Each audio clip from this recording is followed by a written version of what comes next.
Hi guys, it's Katya here and welcome back to my YouTube channel. So today we're doing top 10 favorites in May. So today I have a variety of different species. We're gonna be covering Anthuriums Monsteras, quite a few, and that's it. The number one plant is this Anthurium papillilaminum crossed with Carla Blacki. This is my prized plant. I've showed it a lot. I mean, look at it. It's huge. As you can see, it is currently having an inflow. This is its second inflow that it has pushed. I saved the pollen from the first one and tried applying it to this one. So I'm really hoping that it takes, because I would love to see gene variations of this I can get. As you can see, it is pushing out a new leaf and they are so dark and moody. This is the previous one, which turned out super nice. It's holding 7 leaves, which is a lot. It's pretty low maintenance. I've kind of repotted it in a slightly bigger pot. Ideally, it would fit in a bigger pot, but I can't fit it in a bigger pot. I'm trying to keep it small, even though it's not really showing it. So here is that one. And you know, whenever I mention this one, I have to bring out my Carla. So here is my Precious, which is, to my surprise, also blooming, which I didn't expect this for a little while. This is currently the Neversleep. As it was coming out, it was having hard time, even though the plant was watered. I was spraying it with water because whenever new Anthurium leaves unfurl, they kind of have a substance within them to kind of keep them curled up, which dissolves with water. It acts like glue. This is why sometimes it helps whenever you water it down. This one, it didn't. It was bending at really weird angles and I was just like, I'm gonna pull it out, and I did somehow ended up damaging it. It also has graduated from growing leaves from petiolar sheet to the caterpillar, so round of applause. It's probably bringing out the tiniest inflow ever. It was the same with this one as well. Like, the first inflow was super small, but whenever they bring out the second one, it's usually more mature. Keeping this for the pollen, and this is the current biggest leaf. I'm pretty sure that one is gonna be in the size of this one, because I did also repot it. As far as I'm aware, the root situation is okay. Could be better, but it's okay. And we're gonna stay with Anthuriums. Next on are my Forgetty boys. These are my Forgetty seedlings. I still have the mother plant, which I will put a picture here. It's apparently a pretty famous dark Forgetty that a lot of people want. So I ended up selling a bunch of these seedlings. These are from my keepers seedlings that went through a rehab. They have turned really nice. Like, I have more of these and they're currently staying in moss. They're showing the characteristics of their mama, and I'm super excited to see this one grow up, because the mother plant has kind of turned stagnant-ish. Once it's pushing out inflows all the time, but it's not doing best, so I'm kind of happy to have these baby ones. And the next one is Anthurium Dark Phoenix. I got this one from Cartel Down. You've probably seen them. They're famous for their blue pup. But this guy has really surprised me with this leaf, and apparently it's in need of a repot because it's for some reason growing very leggy. This one was also growing a new leaf, which I ended up helping, but this one I ended up breaking. I don't often break leaves, but with this one I apparently did. This specimen in particular is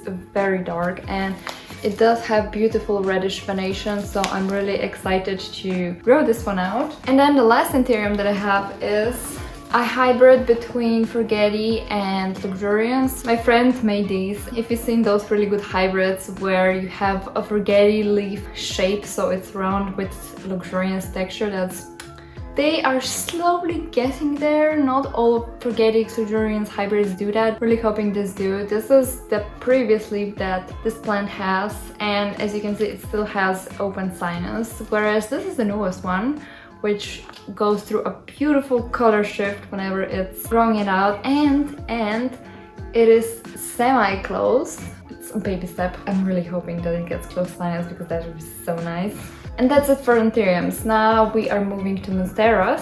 First one is my currently favorite variegated adansoniia, which is showing bomb genetics. You can see like the leaf size is enormous, and the variegation is also really pretty, and it also has a really thick stem. It was growing without support until recently. I'm keeping them in really small pots. We've recently started like recycling the flask where you get juice in, because they work perfect for what I needed and they're perfect size as well. So this is one of my mother plants that I will try to leave growing for as long as it has that energy/drive until it gets too woolly. I found that if you have a plant that's growing really nicely, it's a shame to cut it because you just get more out of it. And then we have a plant that I've never shown, and it's actually a plant that I've bought recently, like Katya bought a plant in, I don't know, 6 months, probably more. I've wanted this plant for a really long time, but the price, I just couldn't justify the price, and then me and my boyfriend decided to get it together as an investment plant. So here it is. We got Masera Aurea. So this is the Borsigiana, so it's a small form. At that time it was a really good offer, but now you can get very nicely variegated plants for the size of these for like 200 euros. But I really like the high yellow variegation on this one because some will kind of turn into more cream slash whitish, which can be like, it's harder to sell that one as an Aurea because people will think that you're scamming them. This is the original leaf, and this is also the original leaf, and this is the one that was unfurling when we bought the plant. We did have some issues with stem rot. The stem got bruised, and that bruise turned into stem rot, which was really painful to kind of get rid of, and I think we are okay now. And it did also have just one root, but now we have a second root, and I've just noticed today that it is pushing out a new leaf, and also it has grown a bunch of roots during this time. So once it grows out this new leaf, I will transfer it into soil because it's currently staying in moss, and it's gonna get some proper support. Then we have another really beautiful, your ordinary variegated Monstera. I still think they are stunning. I'm showing you this one just because of variegation. This is another one. This is a leaf that doesn't have any roots. If it survives, it survives, but this is the star of the show. So this is the original leaf that this plant was propagated from, and these are the new leaves. As you can see, like the variegation is one is super nice. It's a highly variegated half moon-ish. It does have a lot of roots since it has been staying in water. It did have one more leaf which I ended up breaking. It's such a nice one, but it is small and I'm kind of looking for stronger genetics, so I'm trying to sell this one. If it stays, it's not gonna be a bad one. And then next one, which has recently finally got support like yesterday. This is a Monstera Soupy Pinata. So I actually have two plants in this pot because I tried to grow them bushy, and last time that I propagated and sold this, they were kind of in a high demand, so I'm trying to grow more. So they're giving off kind of like a palm vibes, and they grow super nicely. And I have this one on my windowsill. They're not getting any special treatment, and they're still in original pot, which they need to be repotted. Hopefully, you know, start climbing because they are a climbing species and they really appreciate support, especially if you have like moss balls that they can attach onto. And then the last plant is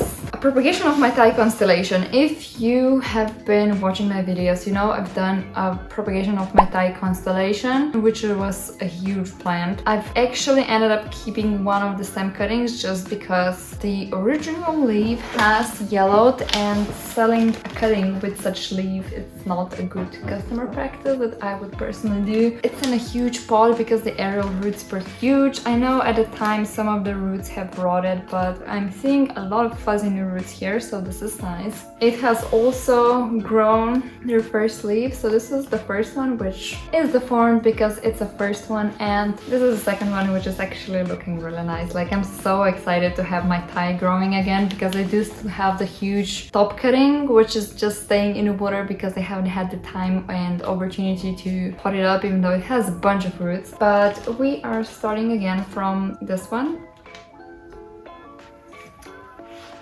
Anyone else do that? So I think this is it for the top 10 in May. Hopefully you've enjoyed. Let me know in the comments down below which one of these plants you've liked the most, and if you enjoyed, please give it a like and hit that notification button, and I'll see you next time. Bye!